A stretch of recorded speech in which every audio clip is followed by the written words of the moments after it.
একটু হাঁ তো আমার অবস্থাই হয়নি। তুই দেখ হাঁ কর। আমি কি তোর কষ্ট দিতে চাইছি? হাঁ কর, হাঁ কর, হাঁ কর। হাঁ কর। তুই করতে না দিলে কি আমি করতে পারবো?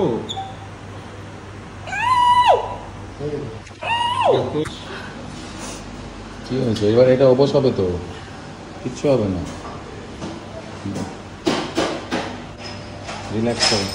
লাস্ট 15 ইয়ার্স ধরে আমি ডক্টরকে চিনি, কিন্তু যখনই আমি ক্লিনিকে যাই আমার এইরকমই ট্রমা হয়, প্রচণ্ড ভয় পাই, জানি না কেন। হয়ে গেছে হয়ে গেছে হয়ে গেছে হয়ে গেছে হয়ে গেছে। তো ফাইনালি আমার দাঁতটা এই যে দেখতেই পাচ্ছ। সো রেমো সবটাই ক্যাপচার করেছে, একেবারে ক্যান্ডিড।